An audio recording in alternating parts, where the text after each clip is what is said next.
is yours. All right. Thank you so much for having me. I'm really excited to be here.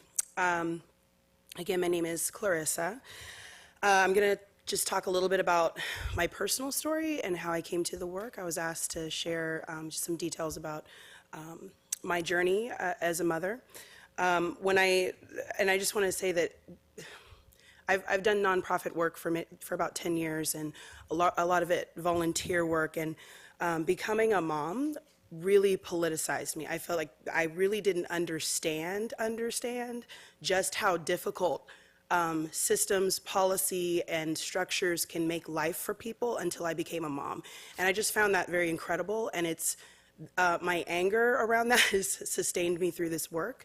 Because who becomes a mother, and the most vulnerable point in your life, and then you're like, oh, it just was amazing. So at any rate, so when I was 25, 26, my mom, I became a mother. I had my son Xavier. I had saved up money and did kind of everything I thought I was supposed to do in the moment. And a series of events and unplanned issues with family and friends left us homeless after I had him. And I had no job, I had no housing, I didn't have any childcare, and I was really isolated, and we were staying, I was sleeping on a friend's couch, and I remember there was no one there during the day, but every single day, Oprah would come on at 4 o'clock, and I knew that someone would come and talk to me, and I would have some interaction with people and some help with my baby. And so that first 3 months of his life was just kind of marked with a fog and Oprah, and that was it. And a lot of fear, and a whole lot of fear. I didn't know where to get services. I didn't know anything about WIC. I didn't know anything about social services. I really just did not know. No one had said anything to me. No one at the when I had him, no one at the hospital had said anything. And I often say it would be really helpful to have gotten a packet of information just about available services. The lactation consultant was really wonderful. So I had a baby that latched, but I didn't know where I was gonna get formula, and I didn't know what to do for childcare when I needed to go back to work, which is what happened, when he was about 3 and 4 months old. And I went to a childcare provider, and I had this little baby, and I was looking for a job, and I knew someone needed to watch him, and I said, so can I drop him off when I get, when they hire me? And she said, sure. And I said, well, how much do I need to pay you? And she said, oh, $950. And I just, and then, I really fell apart, and I talk about this a lot. I had no idea how much it would cost for someone to take care of my son. And she gave me a lot of information and resources. She was it was an in-home family child care provider, and she hooked me up with everything I needed to know, told me who to talk to, what to say, helped me fill out the application. I owe her my life right now. I say it every time I tell this story, because I had no idea where to begin. And even after I got the child care and I worked part-time, life was just a daily struggle. I didn't have a car, so I'm lugging a baby on a bus all across East Oakland. And, I'm going to multiple appointments. In every hour that I missed from work meant that I wasn't going to make any money. So I had to meet with WIC people. I had to go to social services. I had to go and recertify for childcare. And all of these are trips across town that take an hour or more by bus. And, if I miss them, I may not be able to get to a counselor again. I may have to, and then my son had asthma. So that was another layer of appointments and care and things that I had to do. And I dreaded coming home to my little baby every day, because it was one thing after another. So no, I did not talk to him, because I couldn't even think straight. I wasn't sleeping. We were barely able to survive and manage. So I was really, really, really depressed. I was really depressed and lonely and afraid all the time. So I ended up working to a full-time job and actually running the department that I started bookkeeping at. And even though I still, I was pumping milk in the bathroom, and everything was just kind of a blur, but I worked really hard, and we were pretty stable. I moved into a better place, and I was able to pay all of my bills. I wasn't receiving any services except for childcare. Oh, thank you. And then I lost my childcare. And then I lost my childcare subsidy because of budget cuts. And that, I was, I didn't know that you can be one major event away from kind of everything falling apart. So losing the childcare triggered another series of circumstances, which ended in me losing my job because I couldn't afford the full cost of childcare on my own.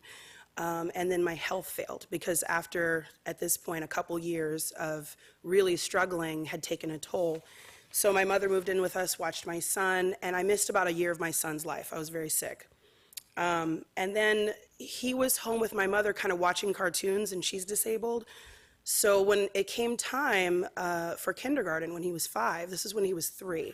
When he was 5 and it was time for kindergarten, I was relieved because I knew I could get employment again. But he wasn't ready. He had a really, really rough time in school. He had to repeat kindergarten. He actually went to a TK program, but it was just really hard. It was one thing after another, and he was, they said he had general anxiety, and there was all of these things just because I didn't have what I needed in order to connect with him, in order to stabilize us. And then I became more active in Parent Voices, which is the organization that I work with now. And I became connected to a group of women who encouraged and lifted and supported me. And I was able to see my problems as connected to larger structural problems. There was a shared experience with the other women there. I got information, again, sort of informal resourcing, the same kind I had from the child care provider. That support was really critical. And things like, play groups and parent cafes are all really great places where parents can connect and build community and share ideas with each other. And that, more so than anything, was what really helped me, was becoming a part of a community. And it really did make me a better parent. And once I saw myself, my leadership was being developed in that space, advocating for childcare, which I'd been impacted by. And once I began to see myself as a leader, as someone who could make a contribution and move towards wholeness, that really was where I began to figure out, what do I need to do to become a mom, a better mom, to support my son who's struggling in school and has manifested some of these issues because we were unstable in his early years. So, after working with the organization, I began to, and of course, having stable housing, having employment, having transportation, I was able to make more informed decisions about his care. And, I was able to follow up with providers and meet with multiple counselors and structure my life in a way that would be conducive to his success. But that only came after I had wellness, after I was resourced, and I wasn't dealing with 5 or 6 agencies just to get through our experience of living, which, to be quite honest and to be frank with everyone here and have a little candor, was a little dehumanizing. Every single day dealing with these challenges on top of just trying to make a living. A lot of families that I speak with have been turned away, have been not seen as a whole person. Providers or folks in agencies are watching one slice of their life and making decisions or giving information or recommendations based on that one slice and not taking into account the entire experience of a parent. Thank you. With my 1 minute, I'll say that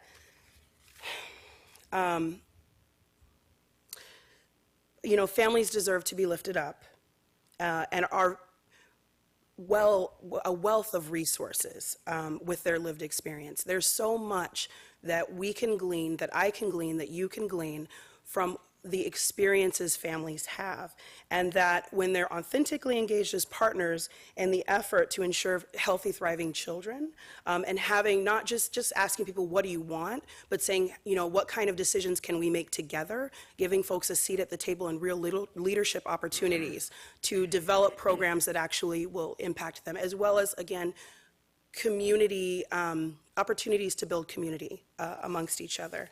And the last thing I'll say is that Xavier is doing much better now. Now that I, again, have safe, stable housing, He got straight A's or 4s on his report card. He's in first grade now, going into second grade. And he plays baseball, and we're doing really wonderful. Thank you. My time's up. Thank you, Clarissa. Sergio.